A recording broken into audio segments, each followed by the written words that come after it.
반갑습니다. 한양대학교의 유영만 교수입니다. 철학자를 한 10명 데려다가요. 그 철학자들이 어떤 삶에 대해서 이야기를 했는데 그런 사람들의 이야기를 제가 한번 데려다가 저의 삶에 비추어서 이야기를 해보는 시간을 가져보려고 합니다. 그래서 오늘은 이제 철학자는 아니고요. 여러분 잘 아시는 러시아의 대문호 톨스토이라고 있잖아요. 그 톨스토이를 데려다가 도대체 행복한 삶은 어떤 삶이 행복한 삶인지 톨스토이에 비춰서 한번 이야기를 해볼까 합니다. 그래서 제가 제목을 행복은 삶의 속도에 반비례하고 뭐에 비례할까요? 삶의 밀도에 비례한다. 제가 오늘 말씀드리는 삶의 밀도는 여러분이 매 순간 느끼는 삶의 충만감을 밀도라고 해요. 속도를 줄이면 여러분 세상을 다르게 볼 수 있는 각도가 넓어질까요? 좁아질까요? 네. 오늘 모범생들이 많이 온 것 같아요. 네. 삶의 속도를 줄이면 각도가 넓어져서 세상을 다르게 볼 수 있는 가능성이 넓어지고 그만큼 저는 행복이 이전과 다르게 찾아온다고 생각해요. 자, 그래서 여러분 행복한 삶을 원하시면 속도를 줄이고 밀도를 높여라. 뭐 이런 주장을 좀 해보려고 합니다. 자, 여러분 그 톨스토이의 소설 안나 까레리나라는 책 있죠? 혹시 그 책 만져보셨나요? 읽어보진 않은 것 같고 아무튼 톨스토이의 소설 안나 까레리나에 보면 영화로도 나왔잖아요. 그걸 소설을 보면 이제 주인공이 몇 명인지 사람에 따라 다르게 생각할 수 있지만 일단 안나 까레리나니까 주인공이 안나겠죠, 그죠? 자, 그 다음에 이제 안나가 두 번 결혼을 하거든요. 첫 번째 결혼한 사람은 이제 그 카레린이라고. 카레닌을 니체식으로 얘기하면 아주 아폴론적인 인간이에요. 굉장히 이성적이고 합리적이고. 그러니까 이제 안나가 별로 재미없겠죠. 그런데 어느 기차역에 가서 멋있는 사람을 만나는데 그 여자 이름이 브론스키예요. 저 남자 이름이 장교거든요. 근데 정말 안나를 한꺼번에 마시가게 만들었던 사람인데 안나 까레리나가 만났던 브론스키는 니체식으로 얘기하면 디오니소스적인 인간이에요. 열기, 광기, 열광, 그다음에 뭐 파격, 치명적인. 그래서 이제 안나 까레리나가 한순간에 사랑에 빠지게 되죠.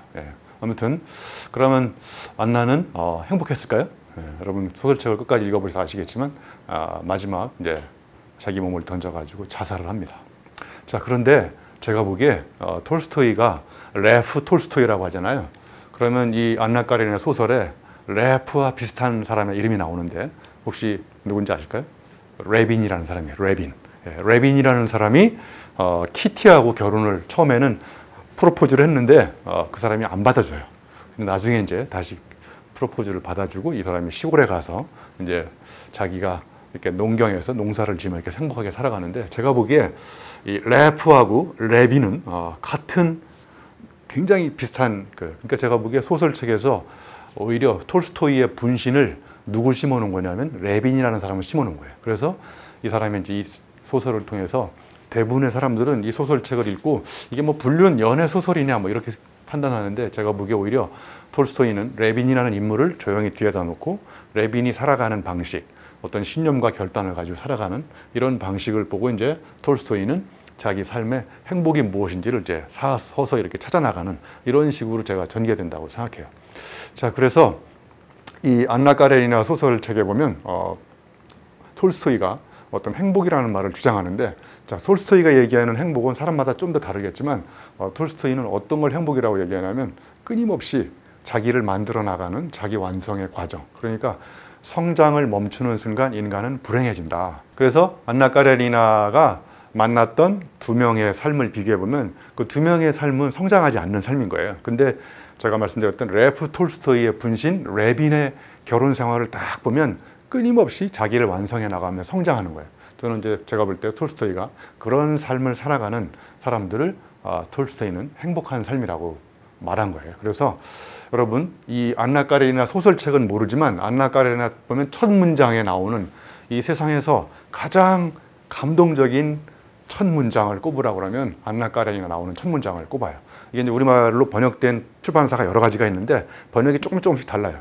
근데 아무튼 중요한 건 이거예요. 행복한 가정은 모두 비슷한데 불행한 가정은 저마다의 이유로 다 불행하다는 거예요.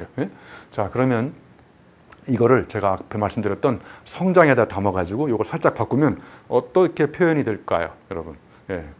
성장하는 사람은 모두 비슷비슷하지만 성장하지 않는 사람들은 저마다 이유로 성장하지 않는다는 거예요.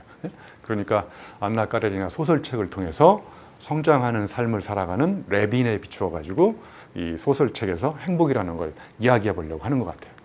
자, 그래서 여러분이 누군가를 좋아한다. 그러면 왜 좋아하냐고 물어보면 뭐라고 대답할 거예요? 그냥. 예. 그러면 행복한 가정한테 물어봐. 여러분은 왜 행복하게, 어떤 게 행복합니까? 그러면 그냥. 그러니까 일상 모든 게 다 행복한 거예요. 행복한 이유가 특별히 없는 거예요. 그러니까 행복한 가정은 다 비슷하다는 게 그런 말이고. 자, 그 다음에 불행한 가정은 저마다 이유로 다 불행하다는 거예요. 그리고 여러분이 누군가를 사랑할 때, 누군가를 좋아할 때, 이것도 보면 좋아하는 이유는 없어요. 그냥 좋아하는 거고, 싫어하는 이유는 저마다 이유가 다 다르다는 것을 여기서 얘기해 주는 것 같아요. 자, 그래서 이 안나 까레리나의 그 법칙이라고 해요. 안나 까레리나 법칙. 이 법칙을 주워다가 데려다가 그 제러드 다이아몬드가, 여러분 아시죠? 제러드 다이아몬드 총균세. 이름도 다이아몬드라서 책이 좀 어려운 것 같아요. 근데 아무튼 이 법칙을 데려다가 이렇게 얘기했어요. 가축화할 수 있는 동물은 다 비슷비슷한데 가축화할 수 없는 동물은 저마다 이유로 그 이유가 다 제각기 다르다는 거예요. 여러분 한번 손에 꼽아보세요. 가축화시킨 동물, 말, 소, 돼지, 닭, 몇 마리가 안 돼요. 그 가축화하는 동물은 다 비슷비슷한데 가축화할 수 있는 동물은 저마다 야성이 다르고 뭐 이유가 다 각각이 다르다는 거예요. 그래서 안나 까레리나 법칙이 더욱 유명해진 이유는 제러드 다이아몬드가 그걸 갖다가 자기 방식으로 이렇게 인용을 한 거예요. 그래서 저도 이거를 안나 까레리나 법칙을 이렇게 대입해 볼 수 있는 방법이 참 여러 가지가 있을 수 있을 것 같아요. 예를 들면 청중의 마음을 사로잡는 강의를 재밌게 하는 사람은 다 비슷비슷한데 재미없는 강의를 하는 사람들은 저마다 이유로 다 다른 방식으로 재미가 없는 거예요. 그러니까 이 안나 까레리나 법칙만 여러분 잘 아시면 아무튼 여러 가지로 써먹을 수가 있어요. 자, 그러면 이제 톨스토이를 계속 이어서 이야기를 하면 톨스토이가 쓴 책 중에 또 여러분 굉장히 짧은 소설인데, 짧은 소설 아니고 책인데 세 가지 질문이라는 책이 있어요. 혹시 아시나요? 세 가지 질문. 거기에 세 가지 질문을 통해서 톨스토이가 얘기하는 행복을 또 한번 얘기해 볼게요. 자, 첫 번째, 이 세상에서 가장 소중한 때는 언제일까요? 지금. 지금이죠. 자, 그러면 두 번째, 이 세상에서 가장 소중한 사람은 누굴까요? 여기서 많이 컨닝을 하고 온 것 같아요. 어떤 사람들은 대부분 나라고 해요. 소중한 사람. 나라고 얘기하는 사람은 제가 보기에 별로. 그러니까 여러분이 맞았어요.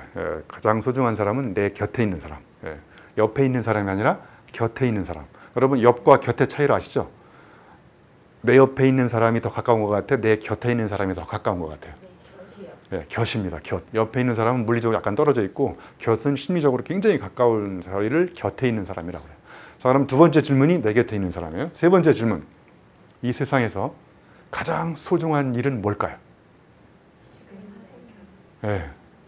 지금 내 곁에 있는 사람한테 뭔가를 하는 것. 이게 가장 소중한 거라는. 자, 그럼 이 세 가지 질문을 다 섞어가지고 한번 이렇게 얘기해 볼 수 있을 것 같아요. 자, 행복해지는 방법은 지금 당장. 그 다음에 뭐를 해야 돼? 내 옆에 있는 사람한테, 내 곁에 있는 사람한테 그 사람이 행복해지도록 뭔가를 하는 것. 이게 행복이라는 거예요. 그럼 거꾸로 얘기하면 행복하지 않은 사람들은 어떤 생각을 하냐면 지금이 아니고 내일, 모레, 미래, 현재를 생각하지 않고 그 다음에 자꾸 멀리 있는 사람, 멀리 있는 이런 거 자꾸 생각하고 그 다음에 또 지금 당장 내가 할 수 있는 일이 아니라 자꾸 중장기 발전 전략을 세운다든지 뭐 미래 비전을 세운다든지 이런 식으로 계속 이야기하니까 행복하지 않다는 거예요. 그래서 정말 행복한 것은 지금 당장 내 옆에 있는 사람한테 뭔가를 해주는 거예요. 자, 그러면 이 톨스토이의 세 가지 질문에 비추어서 제가 정말 행복했던 한 순간이 있었는데 요즘 김영란법 때문에 스승과 제자 간에 선물도 잘 주고받지 못하고 아무튼 이 법이 밥을 지배하려고 하는 게 제가 보기에는 이 법인 것 같아요. 밥을 먹겠다는데 법이 못 먹게 막고 이런 것 같아요. 그죠? 아무튼 제가 이제 스승의 날 선물을 받았는데 좀 된 이야기예요. 그 쿠폰북을 받았는데 쿠폰북을 딱 열어보니까 첫 장에 휴강권 이런 게 있더라고요. 교수님 요즘에 너무 강의하시느라고 힘드신데 휴강 3번 하시라고. 그래서 제가 휴강을 3번 했어요. 두 번째 장을 딱 넘기니까 진짜로 대리운전권 이런 게 있더라고요. 그래서 전화를 하니까 제 제자님 중에 한 명이 와서 제 차를 끌어다 주는 이런 정말 멋진 선물이 있었어요. 또 세 번째 장을 딱 여니까 제가 와인을 좋아하거든요. 와인 시음권이요. 교수님 저하고 와인 한잔 하시죠. 근데 자세히 보니까 계산은 교수님 이렇게 써 있더라고요. 네. 아무튼 이 쿠폰북이라는 게 꼭 이렇게 스승과 제자 간에 주고받는 선물일 수도 있지만 누구나 다 내 동료들한테도 줄 수 있고 뭐 부모님과 자식 간에 주고받을 수도 있고 회사에 가면 또 동료들끼리도 주고받을 수 있어요. 그러니까 남을 행복하게 해주는 것, 이게 더불어서 나도 행복해지는 것, 이런 게 아마 톨스토이가 얘기하는 행복이 아닐까 이런 생각을 잠깐 해봤어요. 자, 그래서 이제 여러분 이 소중한 때가 언제라고 그랬었죠? 가장 소중한 때? 네, 지금이라고 했잖아요. 그죠? 지금. 자, 그러면 제가 어느 오토바이 광고 회사 중에 광고를 하나 잠깐 소개하려고 해요. 여러분 들어보면 어느 회사 광고인지 알 것 같아요. 이 광고의 핵심은 뭐냐면요, 저 바깥에 오토바이가 있는데 저걸 너무 타고 싶은 거예요. 그래서 영어로 someday, 언젠가, I will do it someday, 나 저 언젠가 탈 거야. 언젠가, someday, Monday, Tuesday, Wednesday, Thursday, Friday, Saturday, Sunday. You see, there is no someday between Monday and Sunday. 여러분, 월요일과 일요일 사이에 썸데이라는 요일이 없잖아요. 그러니까 저 마지막 카피가 뭐냐면 It's time to ride. 지금 나가서 저걸 타라 이런 얘기예요. 그러니까 저걸 마케팅적으로 해석하면 지금 나가서 카드를 긁고 사라 이런 얘기예요. 그래서 제 삶의 철학이 긁지 않으면 인생이 긁힌다. 이게 제 삶의 철학이에요. 여러분 지금 당장 나가서 뭔가를 하지 않으면 언젠가 후회할 수 있다. 뭐 이런 이야기를 하는 것 같아요. 그래서 여러분 전화에 대고 이런 이야기 하죠. 야, 우리 언제 한번 밥 먹자. 언제 한번 밥 먹은 사람 있어요? 없잖아요. 그러니까 썸데이는 없는 거예요. 밥 먹고 싶은 사람은 어떻게 해야 될까요? 지금 당장 날짜를 잡아야 되겠죠. 그죠?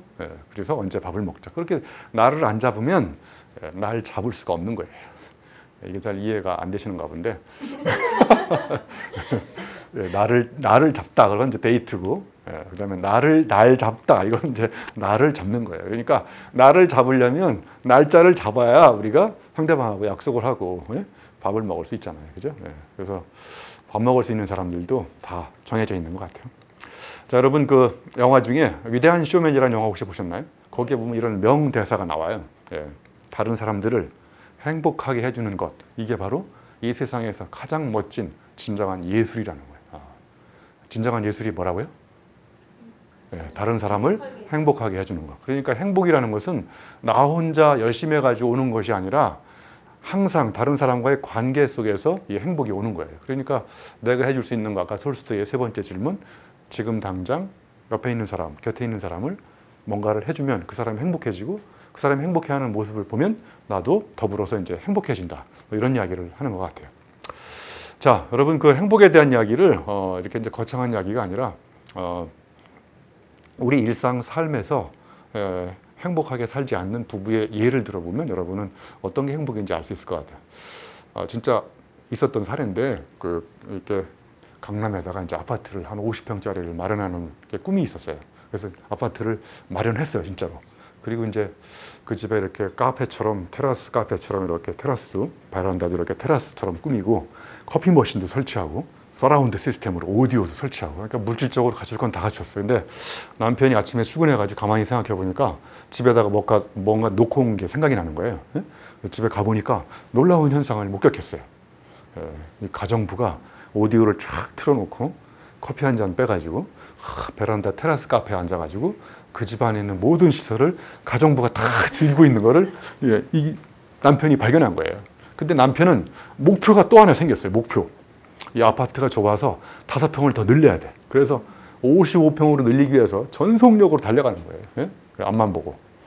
아침 먹을 시간도 없고 막, 그래서 아침 먹을 시간이 없어가지고 직장인들을 위해서 요즘에 짜먹는 죽 나온 거 아시죠?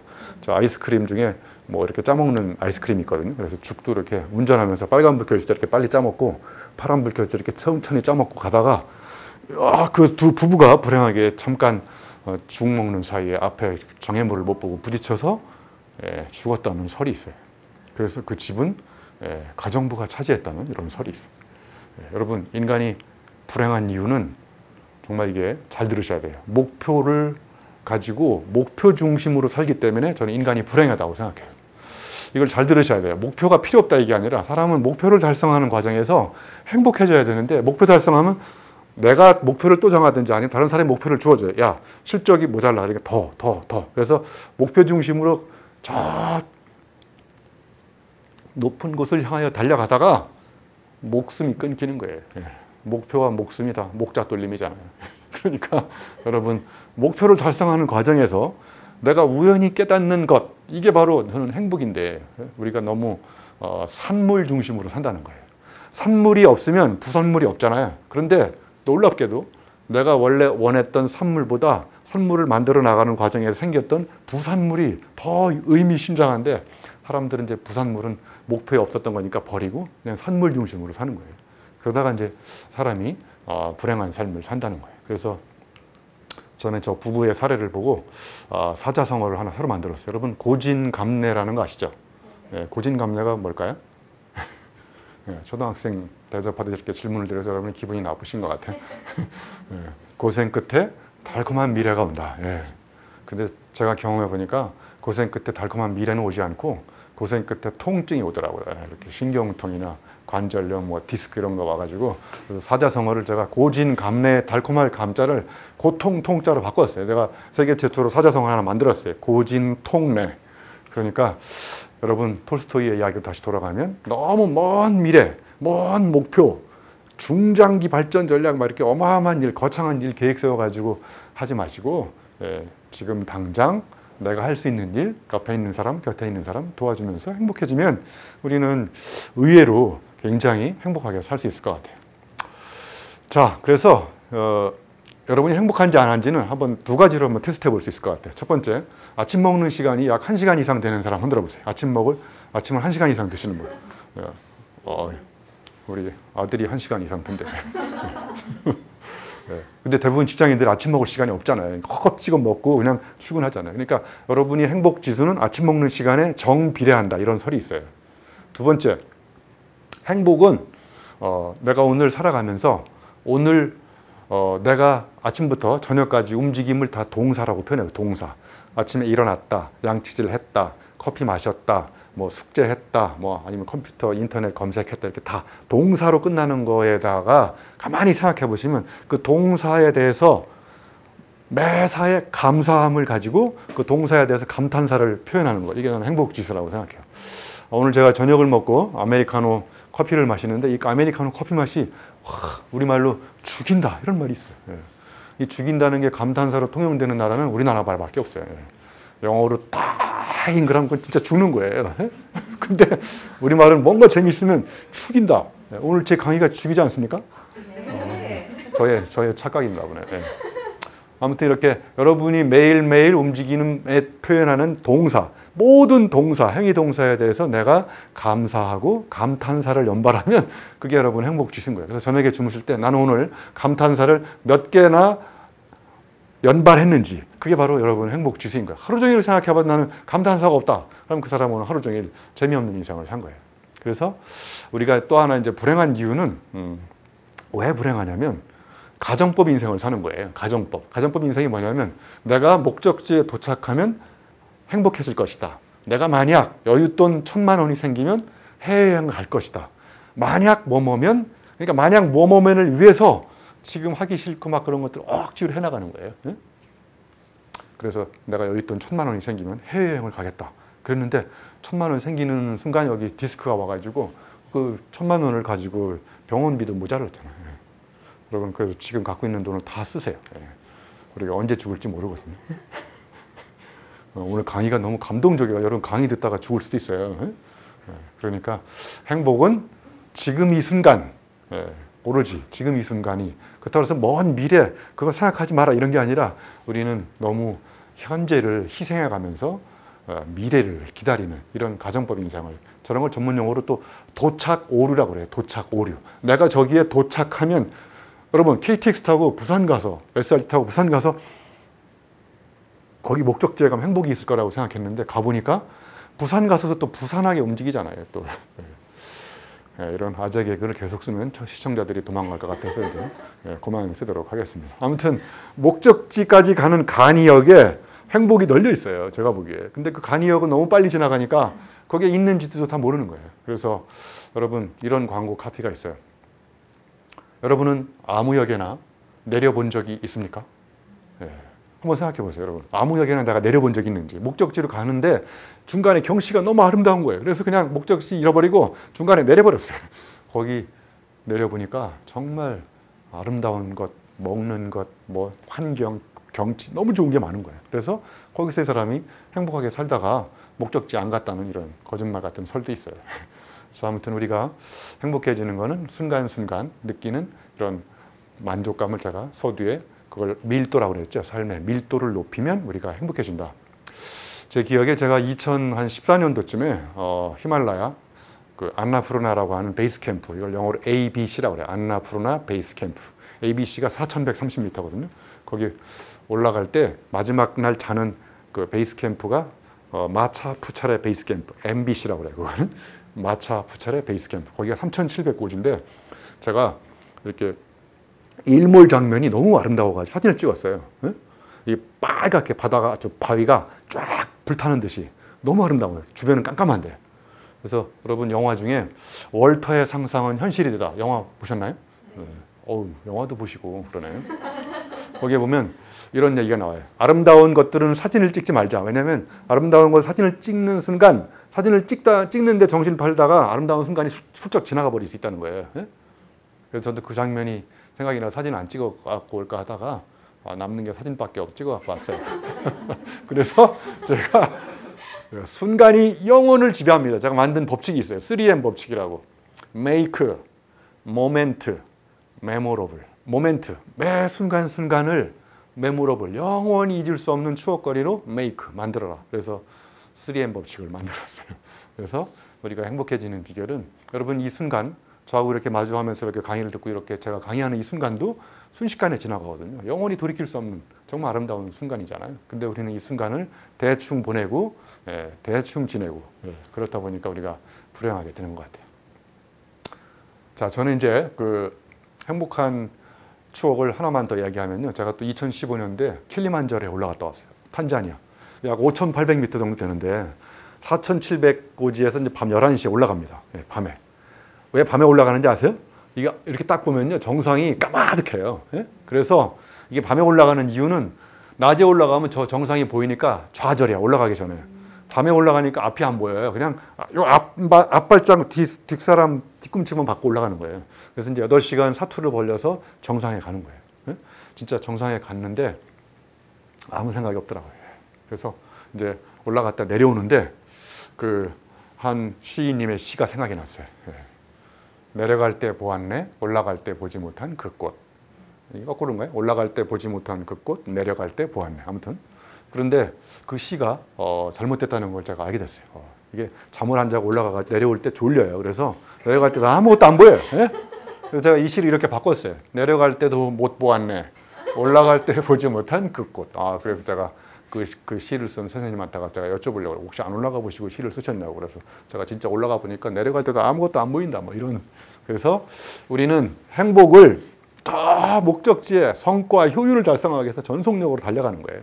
그러니까 내 입 클로버 행운을 찾으려고 주변에 새 입 클로버 행복이 널려 있는데 이걸 막 짓밟고 다니니까 이제 영원히 행운은 찾지 못하고 내 주변의 행복을 짓밟다가 인생이 끝날 수도 있다는 거예요. 그러니까 이 시가 의미하는 바는 너무 올라가는 데만 관심을 갖지 말고 힘 빼고 주변을 보면은 주변이 너무 아름다운 것들이 너무 주변에 널려 있는데 우리는 저 높은 곳을 향하여 달려가다가 그냥 그렇게 죽을 수도 있다는 거예요.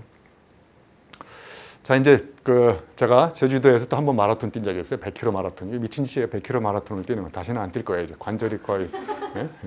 그래서 이게 30km, 30km, 40km, 3일 동안 나눠서 뛰는 건데 정말 1등하는 3일 내내 기계처럼 달리는 일본 애가 있어요. 와, 제가 옆에서 보니까 거의 기계처럼 달려요. 근데 여러분 그 친구는 제주도의 아름다운 풍경이 보일까요? 안 보일까요? 안 보이겠죠. 저가 뒤에서 뛰는 사람은 제주도의 아름다운 풍경도 다 감상하고 뭐. 둘째 날 해변도로를 달리는데 목은 말라 죽겠고 저 앞에 이렇게 막걸리집이 보이더라고요. 여러분 제가 마라톤을 뛰다가 저 막걸리집에 들어가서 막걸리를 마셨을까요? 안 마셨을까요? 안 마셨어요. 제가 정상으로 보이세요? 비정상으로 보이세요? 저는 비정상적인 교수예요. 그래서 가다가 막걸리집에 가서 막걸리 한 병을 마셨다니까요. 여러분 음주 마라톤 뛰어보셨어요? 음주 마라톤. 이거 음주 검사도 안 해요. 이 막걸리 한 병 마시면 이게 다리가 약간 이제 풀려가지고 이제 전율하는 행복감이 와요. 예. 아, 이게 행복이라는 게 이런 거구나. 그냥 1등 해가지고 막 금메달 따고 이런 것도 잠시 순간이지만 뒤에서 이렇게 전지도 풍경도 다 감상하면서 이렇게 달려가는 모습, 이런 게 제가 생각하는 행복인 것 같아요. 그래서 선두권에 가면 선두권에 있는 사람들은 풍경이 보이지 않지만 뒤에서 뛰는 사람들은 이 풍경을 다 감상하면서, 그러니까 이제 마라톤에 임하는 자세가 틀려먹은 거죠. 뭐 이렇게 우승을 목표로 두지 않고 경치를 감상하러 뛰는 거 보니까 끝난 것 같아요. 여러분 오늘 행복하셨습니까?